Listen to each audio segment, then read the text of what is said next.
frustrant de rentrer ce soir avec 0 points parce que voilà, on a fait une très bonne prestation. C'est énormément de frustration, c'est énormément de déception.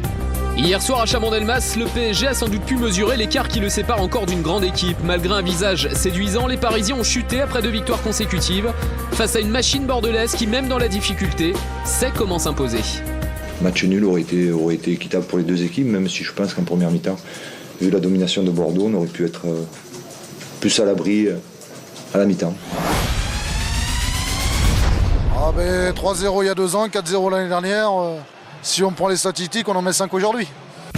19h30, Paris débarque avec un lourd passif à Chabandelmas, plus aucune victoire en Gironde depuis 2005.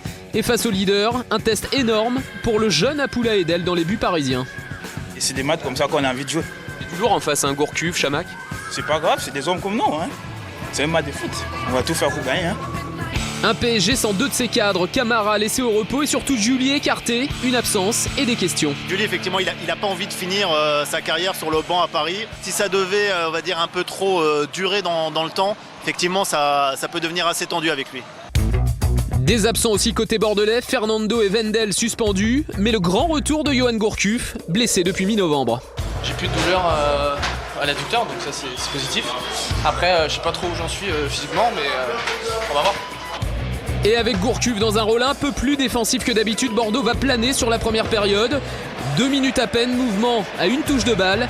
Edel, impeccable devant Gouffran. La réaction parisienne est surtout un nouveau coup du sort pour le PSG. Sur cette action, Mevlut Erding se blesse au genou, mais reprend pour le moment la partie. Dans la continuité, les Bordelais continuent leur festival offensif. Combinaison Gourcuff, Sertic, Tremoulinas. Son centre trouve Yaroslav Plazil qui devance Sylvain Armand. Les Girondins mènent logiquement 1-0. Pietrich qui fait un petit crochet vers l'intérieur, il fait un super centre. Et puis bon, moi j'ai la chance de couper la trajectoire et puis bon, ça va au fond. De la tête, vous marquez souvent, Yaroslav ? Non, pas très souvent, non. Je crois que c'était le premier but de ma carrière. Et les mauvaises nouvelles continuent pour le PSG, douleur trop vive pour Erding, contraint de sortir et remplacé par Jean-Eudes Maurice. Le jeune attaquant parisien, auteur d'une belle entrée, c'est lui à 5 minutes de la pause qui se procure la seule grosse occasion parisienne. Mais son ballon est effleuré par le mollet de Carasso. Bordeaux mène 1-0 à la pause, mais devra rester vigilant. Si on avait eu 2 buts d'avance, peut-être que ça aurait été un match différent. Et après, en deuxième période, on a peut-être un peu trop reculé. Et du coup, Paris est beaucoup plus entreprenant. En deuxième mi-temps, 50e minute, Luyundoula perd son duel face à Carasso. L'attaquant parisien ensuite passeur, mais ni Cessignon ni Maurice ne parviennent à conclure. En fin de match, en contre, les Bordelais profitent des espaces et ont l'occasion de sceller leur victoire, mais Jussier se heurte à Edel. Bordeaux s'impose 1-0, mais dans la difficulté, et après une seconde période beaucoup moins convaincante. C'est pas moins bien, c'est carrément... on était un peu absent. On n'a pas besoin de l'avis du président pour savoir qu'on a fait une mauvaise deuxième mi-temps, on le sait, et puis on le sent déjà nous les joueurs, on s'est senti un peu fatigués. Bordeaux conforte tout de même sa place de leader. Côté parisien en revanche, cette 5e défaite de la saison est dure à digérer. Ne parle pas. Non, je vous répondrai pas. Un jeu séduisant mais donc aucun point au compteur. Et la blessure d'Erding, un nouveau coup dur à encaisser. Moi je pense que j'ai une petite entorse.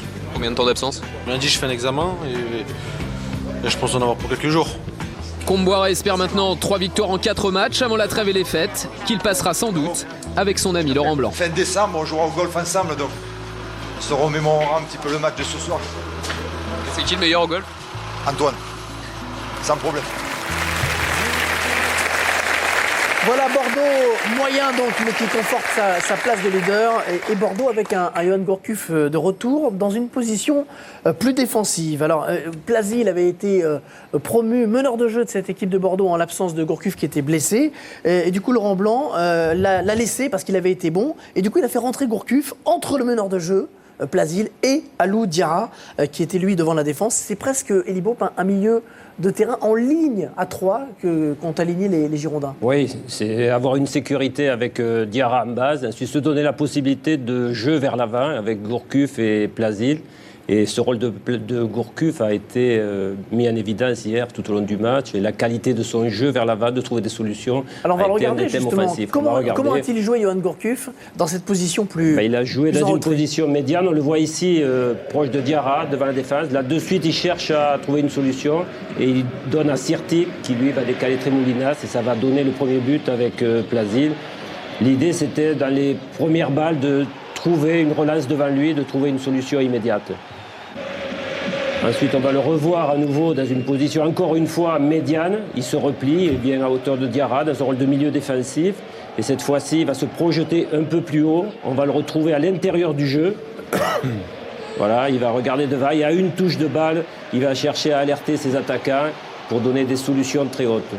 Toujours à une touche de balle, dans une position haute, un rôle qui lui convient bien. On va le revoir ici, un peu plus bas. Cette fois-ci, il va se dégager de l'impact de l'adversaire pour trouver une solution dans une zone un peu plus libre, un peu plus haute. Ce sont des placements intéressants parce qu'ils viennent de loin. On le voit ici assez haut, il est venu du milieu de terrain.